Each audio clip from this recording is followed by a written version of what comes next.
It's time for all your binge-worthy pop culture news. Welcome to Up and Adam.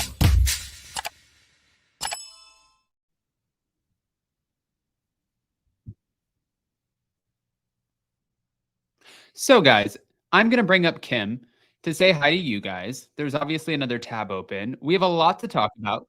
Here we go. Hey everyone, happy to be here. Another week full of Bravo news. I don't know about you, but it's been kind of crazy. I like Tea Talk with Shaw, Messy Fridays. That is what we are going to get into. There is so much going on. I mean, where do we even begin? I don't even know. Where are we going to begin, Adam? I mean, I don't even know where to start at this point. I think, first of all, thank you. Sometimes when you have so many tabs open, you guys, my computer is full of them and you don't really know where it's going to go.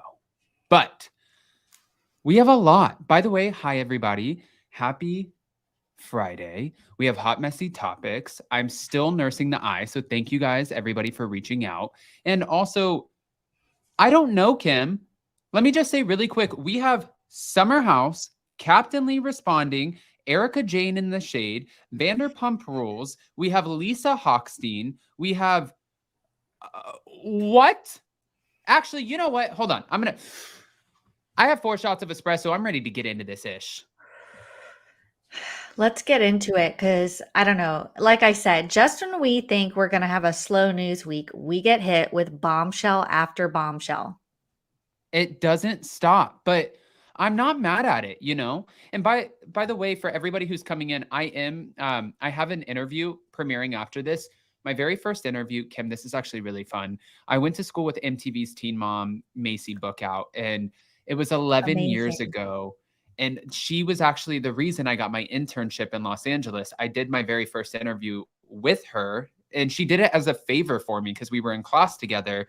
And then catching up 11 years later, it didn't feel like an interview. It just felt like the most fun conversation. I called Jason afterwards and I'm like, oh my gosh, I just wish that they were all like this. That's amazing. Oh my gosh, Teen Mom, what a throwback. That's going to be awesome. Yeah, it was really, really fun. But, okay. So do you want to start with Salt Lake City, Summer House? Do you want to start with a little bit of Real Housewives of Beverly Hills, Vanderpump Rules? What are you feeling? Ooh, maybe let's start with Salt Lake. You know, we had the premiere this week, and I don't know about you, but I was like on the edge of my seat the whole show. Okay. Well, you know who's probably on the edge of their cot right now? And that's no shade, Jen Shah. Because it's a little shade. It's a little shade. Is that shade? I meant like it's a little shade. Like a clever play on words. Okay. It is a cot. Is it not a cot? It's a bed. It's a bed. Okay. Well, Jen Shah posted. She reposted, which means her assistant reposted. Now at Bravo Andy for the mention on the mentioning real Jen Shah, her name on Real Housewives of Salt Lake City. Does she get paid? She might as well get a check if you're going to use her name 700 times. I was shocked. My mom called me and she's like, is she a cast member on this season? And I'm like, no, she's not. What did you think? I mean, you better believe they're going to talk about it. Like, there's no way that they cannot mention Jen Shah. And let's be real. Jen Shah did this to herself. She is a guilty woman. She put herself in prison.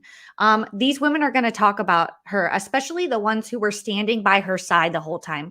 Heather and Meredith have every right to talk about how they feel about Jen. And honestly, I love Mary Cosby for every time she meets up with a woman. What are you thinking about Jen Shah? How do you feel about Jen Shah? Like doing the Lord's work, bringing it up. We need to know how they feel about her, but I have a feeling it's going to fizzle out throughout the season. You know what I mean? I mean, maybe they're going to talk about it when she actually goes to jail and stuff like that. But I have a feeling we have our own drama too, aside from Jen. You know, what's funny is I feel like they had to address the elephant in the room, which, yeah, I get that part. But then also like, Mary Cosby is so funny and just shady, and she is sort of her own being. But one thing I wanted to talk about too was this. I don't know if you saw, but it looks like we have our newbie, Monica, who is slamming Orange, Lisa Barlow's microaggressions. Did you see this? I did see this. Okay. She went on and said that what she was saying about her, it is a microaggression because she said that she couldn't pick her out from a lineup. And she said, the way you're coming in clutch with those microaggressions, you couldn't pick me out of a police lineup or witness protection. You couldn't have said a party or a crowd.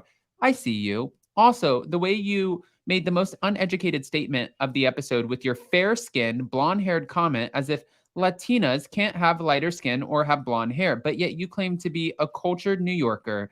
I know what you're implying. We all do. Doesn't your best friend work in the hair industry where people color their hair and change their looks constantly? Lastly, please tell me if you'd recognize Angie K in a witness protection or police lineup. And she said, fair skin is better than orange skin. Yeah, Monica is coming in hot. Monica is coming in and she's like, oh, you guys want to play? But I feel like Monica is literally, somebody sent this to me today. And I'm not going to bring it up, but I am going to talk about it. So I don't know who the number was, but I got this file.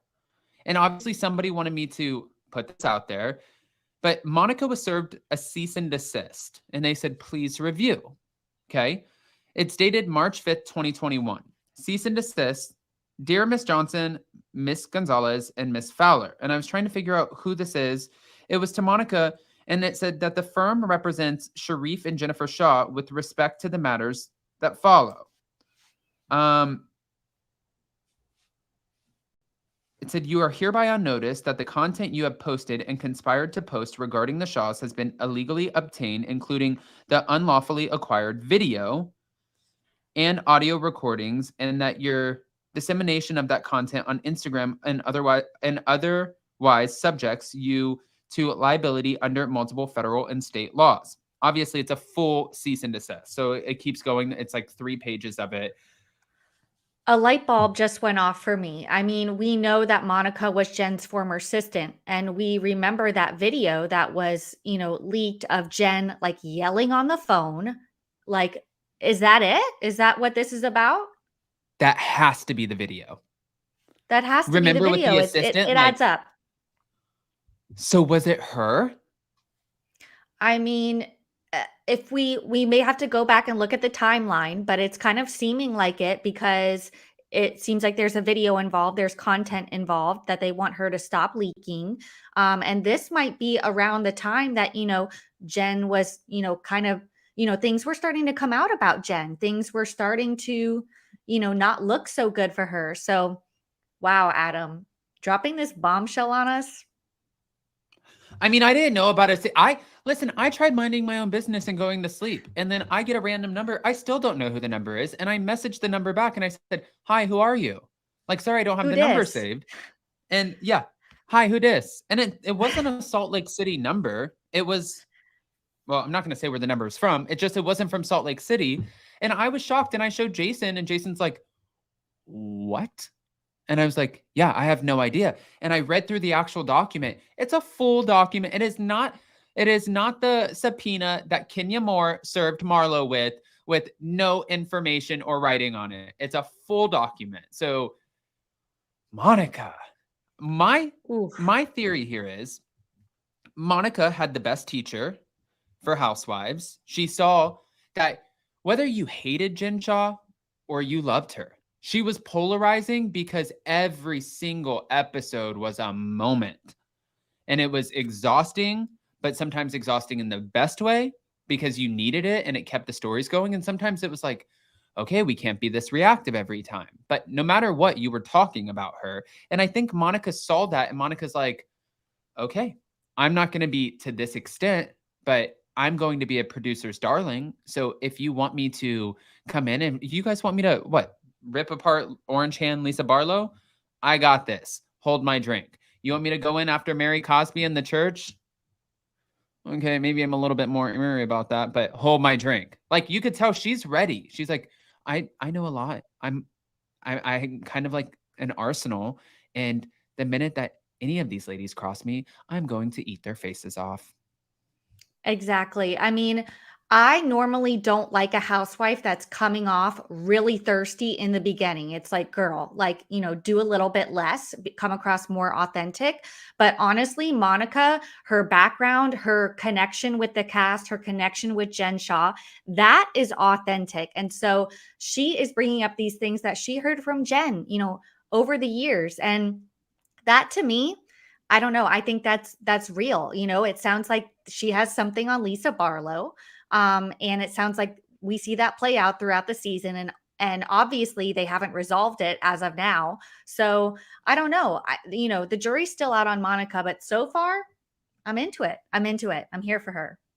I'm kind of wondering too, Ebony Dix, I'm a Lisa Barlow fan. # come for me. Hey, listen, we're not coming Same. for you. Yeah. I love Lisa like Barlow. Yeah. I love Lisa Barlow. It's not that I'm picking sides right now. I'm just saying that Monica is, earning her snowflake early on. We're seeing it already. First episode. Like it's like that Miley Cyrus song, I came in like a wrecking ball. You're like, no, yeah, you definitely did, girl. But also I'm wondering too, because in this season, we're going to see where one of the women brings up things about Angie K's husband and his business dealings. And I'm wondering if that's also coming from Monica. Like, is Monica coming in like Bethany Frankel against Bravo and just torching down the entire house? You know what I mean? Like, she really is. And for Bravo, and I said this on my recap, but for Bravo to come in and bring someone in who was an informant in the trial against Jen Shah after Jen refused to go to the reunion, refused to do the one-on-one, all of the things, Bravo was like, oh, we don't owe you anything. Watch this. And Monica was like, here I am. Here I am. Like, good move on Bravo. Very good move on Bravo. I mean, Jen Shah deserves the worst. She deserves the worst. And for Bravo to bring in somebody who conspired against her and also has the same, it's like she is Jen Shah 2.0, except she didn't commit a federal crime. She has all the dirt. She has all the drama. She's bringing the shade. But she's not hopefully going to end up in jail for 6 years. So I don't know. I think that Bravo made a smart move with this casting decision. Shout out to the casting team. Shout out to the casting team, says Kim from Bravo Breaking News. Okay. All right. So, I mean, listen, Jen is somewhere pissed right now, for sure. I can tell you as somebody who I did the interview. I did that. We had conversations before leading up to the interview. I know how she felt about certain things. And I'm sure right now, and I think anybody would feel this way, I'm sure that she's like, I'm not on the show. Why are you still talking about me? And I'm sure in Jen's mind, she's probably like, you guys are talking about me because you need me. You need me on the show. You need me for this show. That is why you continue to talk about me. But I do hope we move away from the Jen Shah of it all and Monica develops her own storyline. And I think that it was important for us to know where Monica came from, because last season with Dana, we didn't know where Dana came from. We were like, you live like an hour and a half away. You don't actually even live close to any of the women. It's like, it didn't make sense. The casting made no sense to us. But this, it's like, oh, you're already integrated into the group. Exactly. You hit the nail on the head. I think, like you said, they have to address the elephant in the room. There's no way they're not going to talk about it. But in the trailer, we don't really see a lot about Jen. There's a lot of drama going on in between the other women that has nothing to do with her. So Jen, sorry, we don't need you. SLC is going to survive on its own without you just fine. You know what's crazy too? And this isn't just a Jen thing.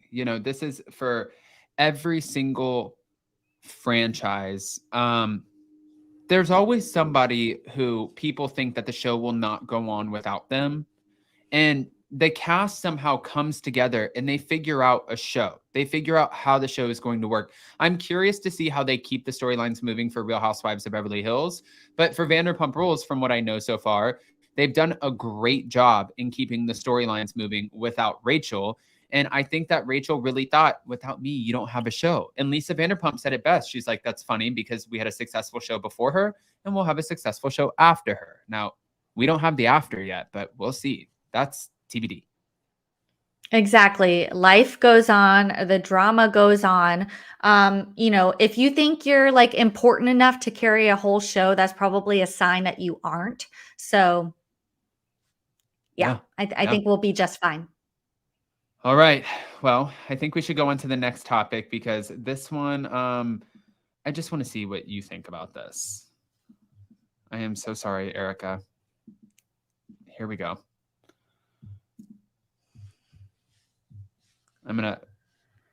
Here we go.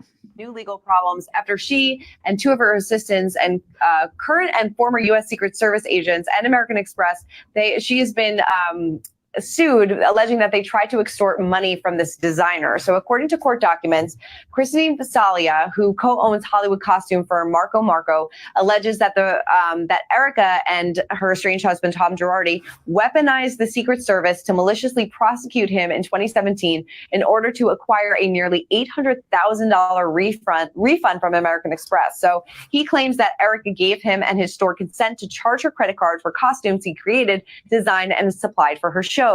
However, he further alleges that they falsely told federal agents and the credit card company that the charges to her card were unauthorized.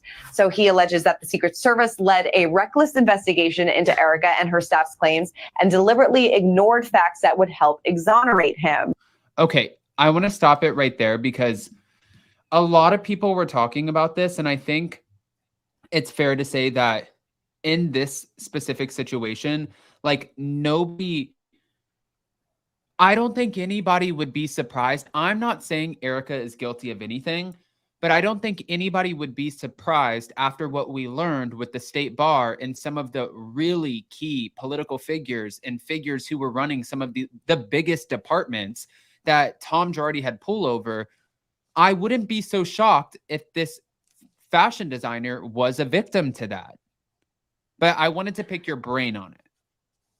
No, I wouldn't be shocked either. I mean, look, obviously there are financial issues with the Erika Jayne Girardi situation. I mean, especially with her, history with Tom and the stolen money, et cetera, et cetera. But I don't know. I mean, I feel like Erika I'm just giving her the benefit of the doubt here, guys. Let me know what you think. I know she's kind of the villain, but I don't know. Do you really think that she would fraud a designer out of almost $1 million and just steal the clothing? I don't know. I feel like there's more to this story that we're not hearing. I feel like, I don't know. It just seems like it's too over the top. And I feel like, I don't know. I just feel like we don't have all the facts yet. We don't have all of the information. You know, what's funny is I was very curious and surprised that she went to that event with a lot of the Girardi victims. And she said she talked to them. She did all of the things. And then I spoke to somebody who was a part of the event. And they said that her PR reached out to have her come there. It looked good. You show face and all of the things. And of course, it's right before Bet It All on Blonde, right? So it does look sort of like a crisis PR move. Like we're trying to I'm not like the ass here. And, I want to hear you out. I want to hear everybody out. But it's really hard to lean into that when you're on TV being like, I don't give a fuck about anybody but myself. And it's like, okay, well then, yeah, girl, you're not walking around like Mary Poppins, like all like, da-da-da-da. It's not like you are the villain in this story because you make yourself an ice queen and your husband, estranged husband, is truly the villain in this story, but you are guilty by association. It's like an accessory to whatever crime. I got to be careful with what I'm saying. But, for her, it's really hard to look at you like you're like, all of a sudden, I care what all of you guys have to think and say. Yeah, she's not doing herself any favors whatsoever. I mean, we saw her dig her hole deeper and deeper last season, and I have a feeling it's not going to let up this season. I think that's just the way she is. Obviously, we know that Tom Girardi is a scammer. If it comes out that Erika Jayne is too, like, I guess I wouldn't be surprised. But she has also like not been found guilty in all of the lawsuits that have come out about Tom, about the business, about the stolen money. She has not been found guilty or, associated with any of it. So that's kind of where my mind goes is there are all these headlines about her. People are out to get her. But at the end of the day, the law is the law. And as far as we know, she hasn't broken it yet. So I don't know. I mean, I know that she is maybe not a good person and isn't handling this situation correctly, but I just would like to see more information come out about this lawsuit because right now we're only seeing the one side from the guy and it's just I don't know. The math isn't quite mathing for me. Yeah, no, and that's fair too, and I think that it's really important to hear a second side of the story, and she really hasn't told her side of the story. And when you let somebody else like sit there and just, like it is true. You can't just buy what, they're feeding you based off of one I get that. But also, I'm thinking about it in my head and I'm like, this is kind of the perfect storm. The house was burglarized, like millions of dollars gone. All of a sudden, as the house of cards comes crumbling down, he has Alzheimer's and dementia. Then he needs somebody to take care of him. You get a divorce. You're not tied to it, but you are. But it's almost like it comes off, and I can see why people would think that he planned in such a way that when all of this came to a head, this is conspiracy. I'm not saying he did this, but it was almost planned in such a way where at the end of it, she would be okay, and so would he. He wasn't going to prison, and neither was she. That's how it comes off. Yeah. Yeah, no, I see that, but at the end of the day, I don't know. He had a lot of power, but I don't think that power could really let him or her get away with these kinds of crimes. I mean, I don't know. We always say, where there's smoke, there's fire. And it seems like although I said, Erika has kind of, come off scot-free from these Tom Girardi claims, seems like trouble just keeps following her. You know what I mean? And that's not a good look. I mean, rumors take them with a grain of salt, but when they start stacking one on top of the other, on top of the other, you're doing this, you're doing that, you're being accused of this, you're frauding this, you're acting this way towards this person. They can't all be false. You know what I mean? Like it gets to a point where you're like, okay, this is probably the real deal. This is probably who she really is. And I don't know, maybe start to believe it. Okay. Well, from there, I just have to bring up a little bit of a shady moment. Hold on. Here we go. Love our guys over at Page 6 because they do not skip a beat. Loved this. I know what you're going to play. Thank you at Bravo Snarkside. Here we go. A moment of you seeing her show in Vegas. You want to go see her dancing in Vegas?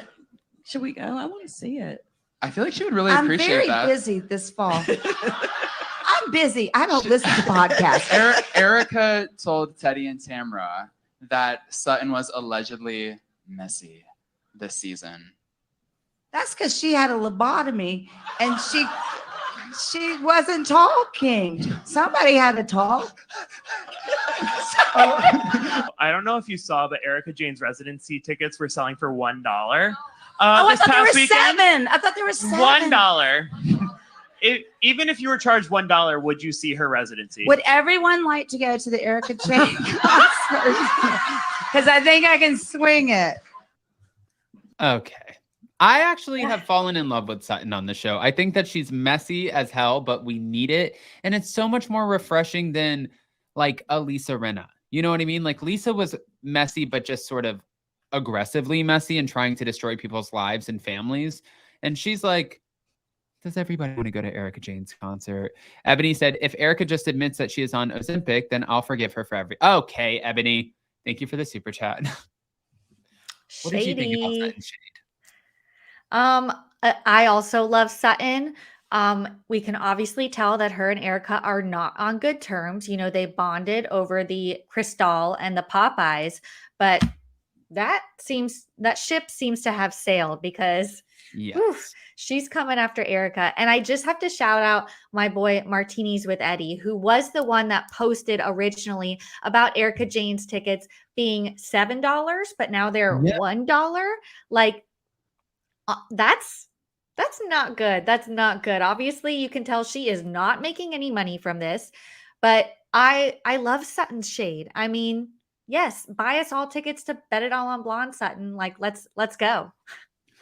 You're like, I was in that audience too, so I'm going with you guys. And also, I have to give a shout out to Eddie because he messaged me yesterday about my eye saying, I'm going through the same thing because of stress and anxiety. And I was like, oh my God, that's trauma bonding. So exciting. Thanks, Eddie. Trauma bonding. I mean, there's a lot of anxiety and stress, in the Bravo content creator world, like it's stressful. But I loved this about Sutton.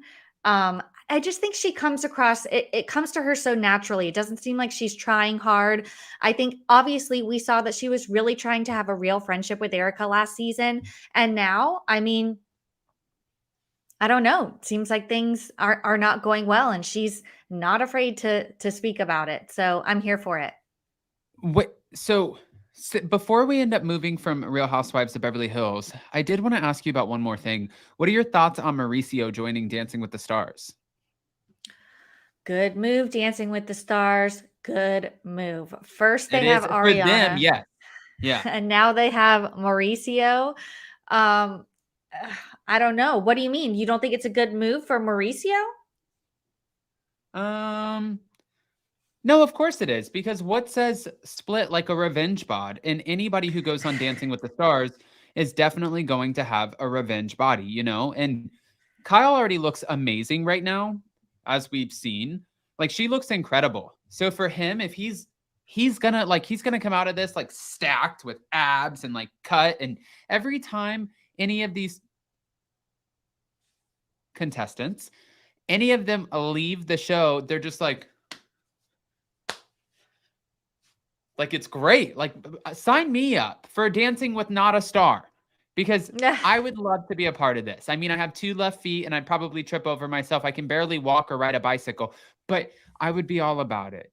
I will take the revenge bod. And I think that it's such a great way right now to promote buying Beverly Hills, Real Housewives of Beverly Hills. I love that we have now 2 Bravo celebrities who are going to be on Dancing with the Stars. But I will vote appropriately if in fact I vote at all. But I'm still sort of gunning for Ariana in this mirror ball. I talked to her. I mean, and I think what did she say? How does she feel? She's so humble about it. She's just like, I want to go have fun. And if I can win it, amazing. But she's like, I just want, like, it's an experience. She's not like, I'm taking everyone down. She's just, I mean, Yeah, no, I think at the end of the day, look, the Kyle and Mauricio split, it's true, whatever they're going through, they are separated, they're not divorcing, et cetera, et cetera. But all publicity is good publicity. And like you said, Mauricio has his own show and Real Housewives of Beverly Hills to promote. So of course he's going to say yes to this. And especially with the Ariana of it all. I mean, she was the first cast member that was, announced to be on Dancing with the Stars. So they know that all these Bravo eyeballs are going to be on Dancing with the Stars. So that's like a light bulb moment for Mauricio. He's like, oh, all of these viewers are going to be tuning in for Ariana. Let me get in on that and have even more people watch Buying Beverly Hills because of this too. So he's a businessman. This is a business move, and I don't blame him for doing it. Oh, okay. I mean, listen, I agree with you completely. Well, moving on, I want to speak out about, guys, over 600 in the room. Smash that like button, show some love. I want to talk about another shady moment from our Page 6 guys. We have Cashmere Danny and Evan Rio, but they do get the tea, and we're going to segue into the summer house of it all with this one. Again, thank you, Bravo Snarksack. Be a moment of you seeing her show in Vegas. You want to go see her dancing in Vegas? Not this one. Not this one. This one. There was another breakup that really hit everybody. Is and this official? Do we know for well, sure? yeah. Before. Actually, I feel like you have your finger on the pulse because you and Luke used to hang out with Carl and Lindsey. So, like, what are your thoughts? Like, are you shocked? Do you not believe it? I don't believe it. Oh, wait, well, tell us why you don't believe it. I need to hear it from somebody. I need to hear it from Lindsey. I tried. Girl, I don't know if she's bring it out. Imagine. Could you imagine? I I love feel the that. same. At first, I was a little like, okay, guys, is this real? Because like everything has just been so perfect the entire time. Like, there's no way they are actually not engaged anymore. Like, did you see the ring? He's not getting that money back. No. Or the ring. I'm sorry. You broke up with me. I'm keeping the ring. Thank you very much. Oh yeah, that's a given. Yeah. Yeah.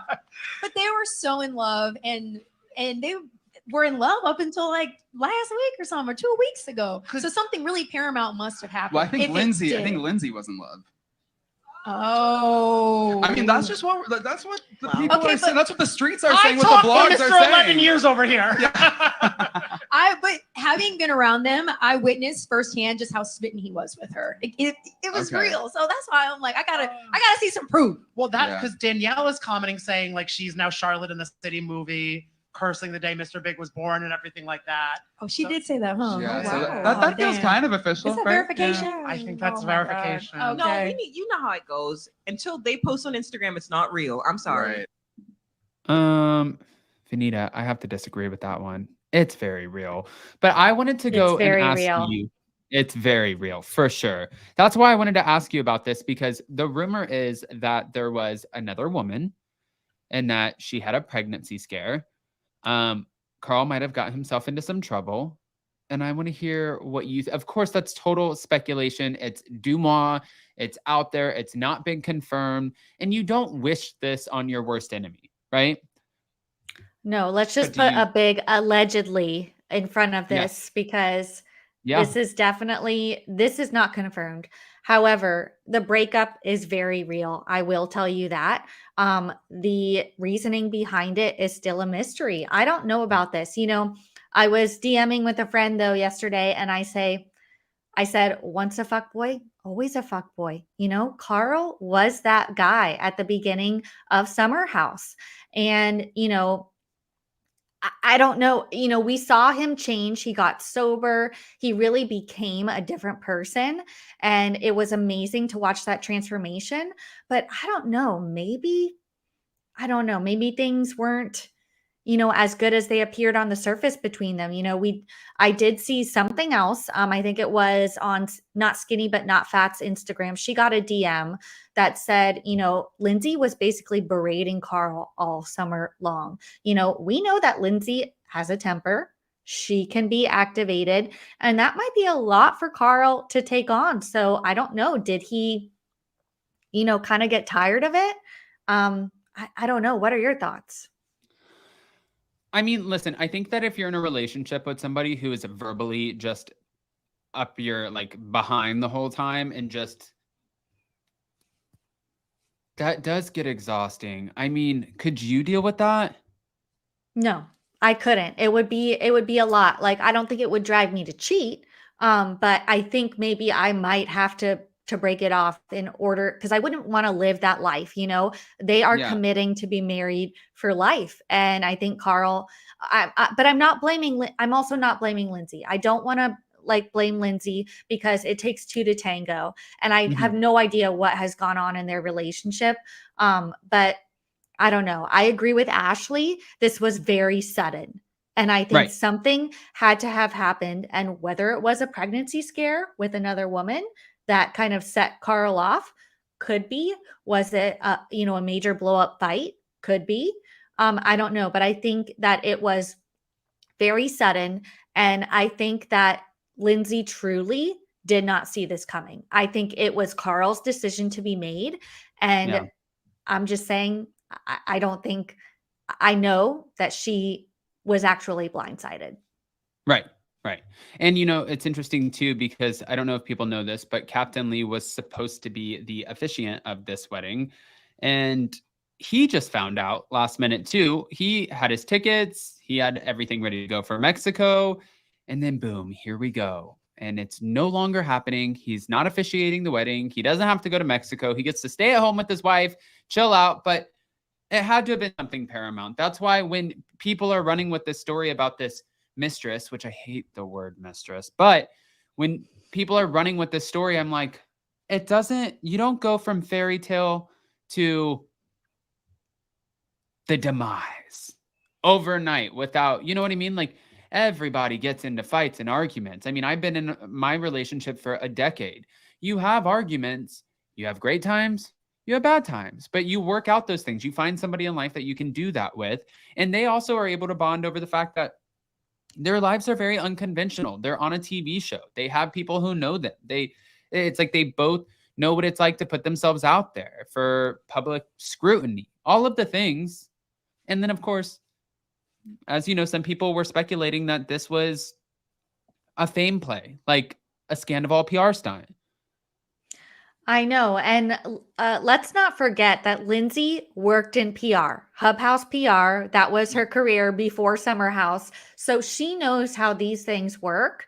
But I don't know. I think it's real. I do feel bad for all the wedding guests. It seems like they are truly stuck with their reservations. They are stuck with a hotel. Hopefully they can get a flight credit. But I don't know. I also see the side, though, that people are like, okay, better now than later, better him, not showing up on the altar the day of the wedding and or, doing it there, right? So if he had second thoughts or cold feet, maybe it's okay that he told her now, but it still seems that the way he went about it, he called the cameras, he made sure they were there. Lindsey didn't know what was going on. I don't know. That's not the right way to go about this, Carl, and you know it. No, I mean, I think it depends on the situation. Like, I wasn't mad at Ariana for calling the cameras and production when she found out about the affair. I'm like, oh no, that's fair, right? But in this moment, like, I feel like breaking up with someone and being like, but first, hey guys, this is going to be a good one. We're going to tell Lindsey that the cameras are coming back on and then I'm going to do it. Then all of a sudden she's like, hey babe, how are you? Guess what? It's over. Like, yeah, then that kind of makes you an ass. This would be the equivalent to if Sandoval were to have called the cameras to him and Ariana's house, be like, hey babe, let's just film a scene together, sat her down and told her that he was cheating on her with Rachel. That's what this would have been like. It is not Ariana calling them after the fact. Of course, Lindsey might have called the cameras after the fact if Carl had broken up with her, because the girls are going to rally around her. Her and Danielle are going to talk about it, et cetera, et cetera. So I don't compare this to what Ariana did at all. I think it's extremely different. And I think Carl, shame on Carl. Yeah. Sorry, Carl. We're not really team you right now, but we'll figure it out before we solidify our teams. Like, I feel like right now you're in a draft.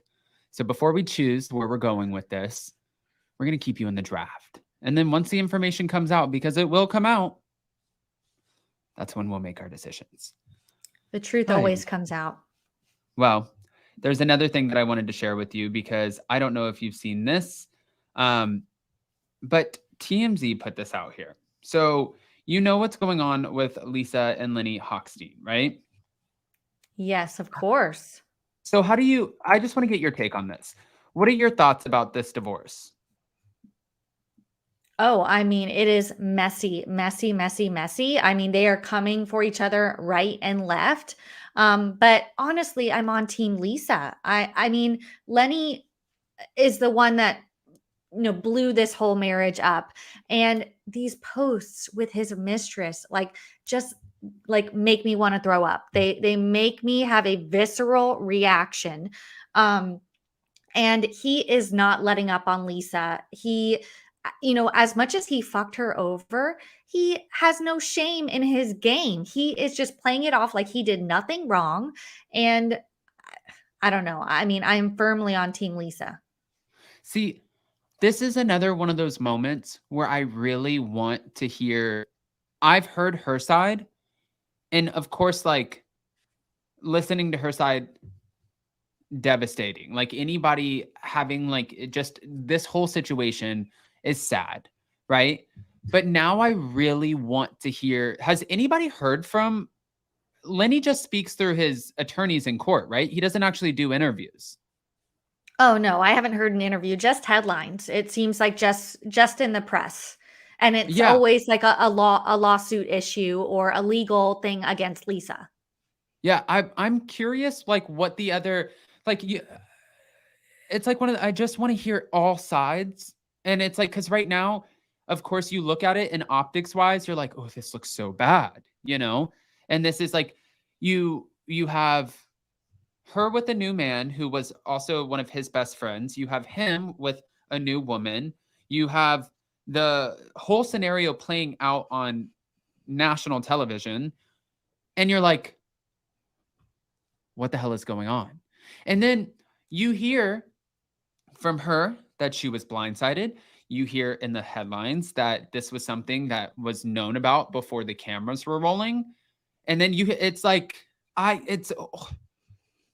always say there's three sides to every story: yours, theirs, and the truth. There's somewhere the truth in between. And now I just want to hear the rest of the sides of the story. I want to know what's going on. And now she's officially moved out of the mansion too. Well, thank God. But I just think that the fact that we all saw signs that Lenny was this person. There were red flags everywhere. So the fact that Lisa didn't see those red flags is kind of a surprise. So she had to maybe have seen something like this coming. They had issues.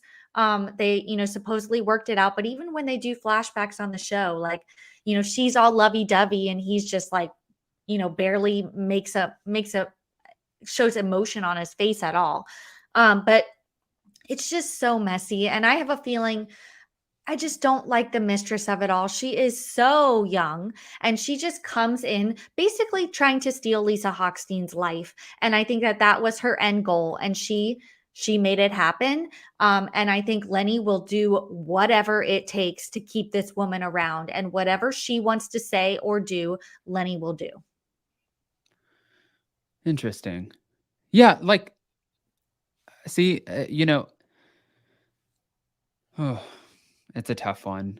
I always try to give people the benefit of the doubt, sometimes to a fault. And sometimes people are like, Adam, you need to have a stronger opinion on this. And I'm like, I just want to hear from everyone. I just want to know, like, did Lisa actually know that there was a breakup coming and she wanted that breakup to not happen on camera? So she was trying to get Lenny to go along with the camera. So this didn't play out as a storyline. And then it was like a wait until after the cameras are down and then we'll do the breakup.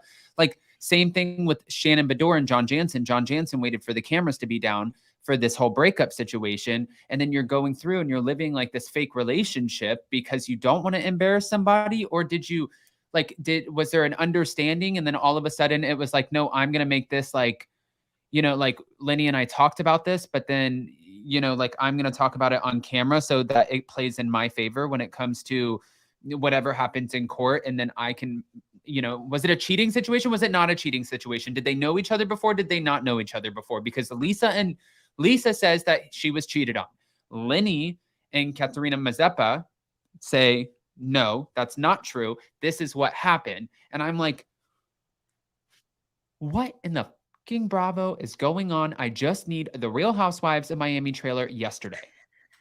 I know. And I think that you bring up a good point. It's fair that we are all a little bit skeptical about any of these storylines, like these people are on a reality show. And yes, a lot of it is real, but I don't think the showrunners or producers can help if these people are producing themselves. They go into filming a scene knowing exactly what they're going to say, how they're going to spin it, whether they're going to say this information or save it for later. So I think there could be some self-producing involved in this and any of the scandals for sure, because let's be real, it brings ratings and they get paid more. So it's a win-win. They're bringing drama to the show. So I don't know. I wouldn't be surprised if there was maybe a little bit of that. And I have a feeling that happens across all franchises. Yeah. Did you watch Sheree's cast interview? #SnoozFest. She really needed Nene to bring her to the fold. She even spoke about She by Sheree. It's been 15 years in the making. Oh, I give Sheree grace now at this point because I think that she is great on TV. Maybe she's not a Bethany Frankel in business by any means. I won't give her that, but I do feel like she is great reality TV. So at least she's doing something right. And also, Chateau Sheree, listen, Sheree, you want to invite me anytime? I want to come see the Chateau.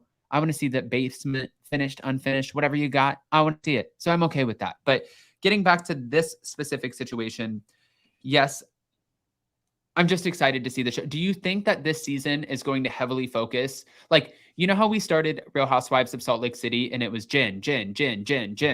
Like, are we going to start this season and it's going to be Lenny, and like his new girlfriend or fiance?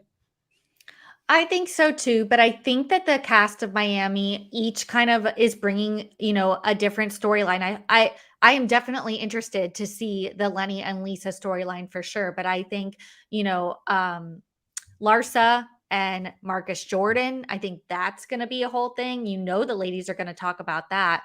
We're going to see Gertie go through her, cancer journey, which, shout out to Gertie. It's really been, really, really sad to see, but she is so strong. So I think that the ladies are going to bring some other drama other than Lisa and Lenny. I do think that that's probably going to carry them throughout the season because let's be real. I don't know. It's probably the biggest thing that, any of the cast members are going through. And I personally want to see more of it. I don't know. Do you think that Lenny's going to appear on the show now or in any way, shape, or form? No, I don't think so, because from what I heard on the other side of it, what the streets were saying of Miami was that they knew and had an understanding that this breakup was coming. First of all, before last season, let me just say, when they originally made their comeback to the show, all of them, and she was going out to dinner with him and stuff, he looked incredibly unhappy. And it looked like she's like, "You love me, don't you?" And he's like, and he's known as a boob god and as a plastic surgeon.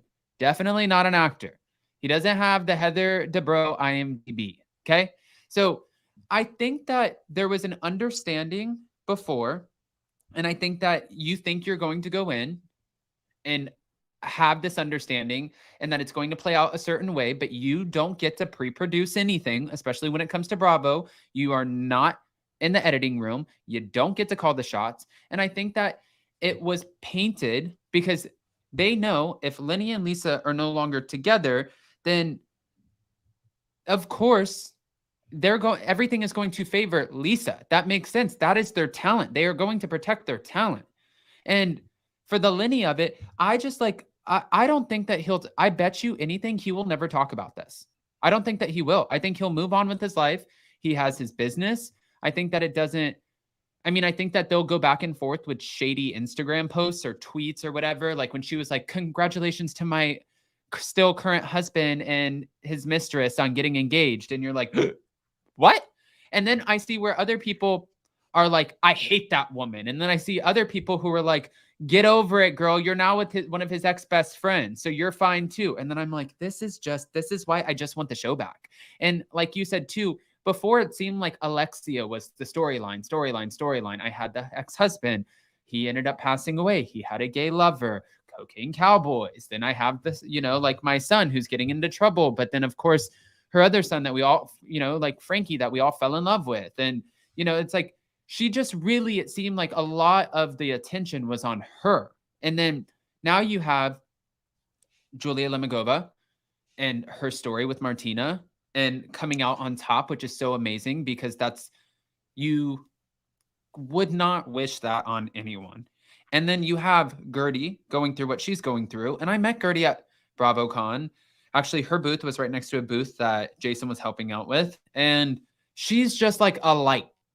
She's just so sweet to everyone and happy and ha ha ha ha ha. And so just knowing that she has young little boys and her husband and everyone who still needs her, it's like you don't want to see anyone go through that. So that's going to be a journey of its own. And then, like you said, the Marcus Jordan with Michael Jordan being like, "Oh, hell no. I don't want to see them get married." And of course, Larsa, yes, this is going to be a topic. And of course, Marcus is definitely going to appear on the show.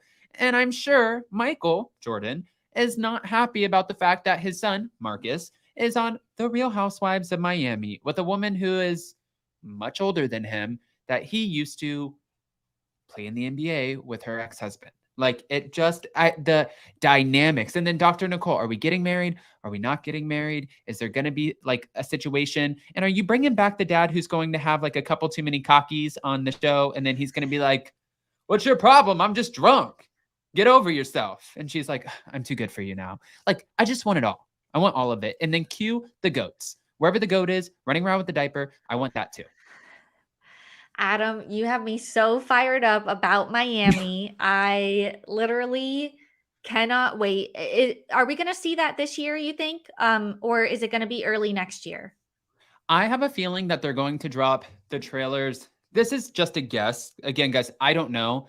I mean, if I do find out though, I'll totally tell you guys. I just don't know as of right now. I've been doing really good with the BravoCon, like, pre-drops, which I'm sure Bravo probably doesn't appreciate. But like I told everybody when they were going to announce the full list of BravoCon people who will be attending and that they were going to do 10 a day. And then boom, they did 10 a day. So there was that. And then of course, on top of it, like Jason said to me, he's like, that's not really that exciting because if anybody's actually on a show this past year, of course they're going to BravoCon. I'm like, I know, but we still just need the tangible list to know that they are in fact going to BravoCon. And that is what we want from it. But I think they have a big announcement every year where it's a trailer or it's a new franchise. There's no new franchise coming. We don't have that. That's not in the works. There's too many eyes and ears and too many people who know too much about everything for that to fly under the radar and them to be able to get away with it. It's not happening. So what we will have is probably a trailer for Vanderpump Rules because they already wrapped. They have a month and a half to put a trailer together. If Candy and Todd can put a trailer together for their movie in like a week for this event, they can easily take the key moments and be ready and in the editing room over the next month and a half. It wouldn't even take them that long. Put 5 people on it, give them 3 days. They can put together a trailer and then they can announce it at BravoCon. So I think we're getting Vanderpump Rules trailer. I feel like we're going to get a Real Housewives of Miami trailer. And what else do I feel like we're going to get? We're not going to get Jersey because they're not done filming. Southern Charm we already have. We might at this point get a Summer House trailer. That would be a smart move, Bravo. Yeah, that's what I think we're going to get. So I'm calling Vanderpump Rules, Miami, Summer House. What do you think?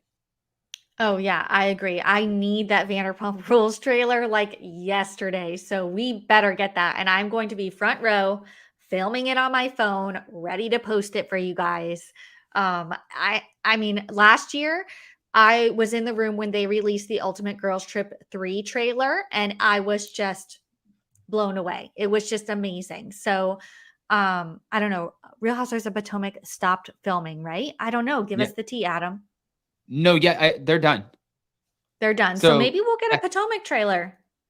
Can we just get all the trailers, Bravo? Like, we'll take Potomac. We'll take Vanderpump Rules now. Real Housewives of Miami, Summer House, and then, the only other thing that I don't know if we might get or might not get, it depends how they introduce the Valley and how this cast comes out. Because if they're using Vanderpump Rules as a segue, like they did Real Housewives of Beverly Hills into Vanderpump Rules, if they're using Vanderpump Rules as a segue into the Valley, then I don't know what that would look like if they would announce a trailer at the same time as Vanderpump Rules, because we would most likely have to get in through a couple episodes towards the end, especially since the cast, Kristen Doty, Jax Taylor and them, they were at this party in San Francisco that was the finale party.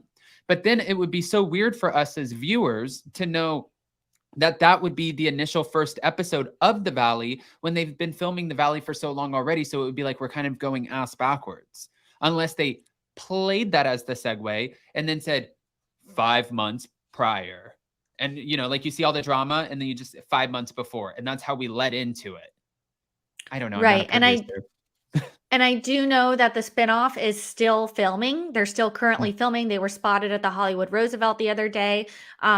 James is doing another See You Next Tuesday next week at SUR, and they're filming. So I'm assuming it's for the spinoff because they wrapped Vanderpump Rules. So I don't know if the spinoff is going to be quite ready for BravoCon, but I do have a feeling, we saw it, that moment on Real Houses of Beverly Hills when it transitioned to Vanderpump Rules. We saw it on Vanderpump Rules when it transitioned to Summer House. They are definitely going to be doing that with the spinoff. So I have a feeling, like you said, it's going to be towards the end of the season. We'll probably get maybe mid-season. We'll get a sneak peek at the spinoff. So that's my theory. I mean, guys, we can sit here and theorize all day. We can give you all the theories, but we're just going to have to wait and see what Bravo has in store for us. And as you know, Kim over here is running Bravo Breaking News. So as soon as it breaks, she will be the one who brings it to you. And we'll be over here on the tube talking about all of it. But Kim, this has been so much fun. I'm going to go ahead and bring up your Instagram. And if they don't know, will you let them know what's up? Yes. Follow me at Bravo Breaking News. We are talking about everything, and I will be at BravoCon, boots on the ground, mentioning it all. So make sure you follow me. Yes, had to, point out the Scandival. And, I also currently on my stories am sharing some name options for the Carl and Lindsey, Scandival. So take a look. Let me know which ones you like best. You can also find me on YouTube, on Etsy. We have a boutique of merch. So yes, these are I love that. Bummer House. Oh my God. Babeageddon. Sad House. Deactivated. Rad House of Lies. Oh my gosh.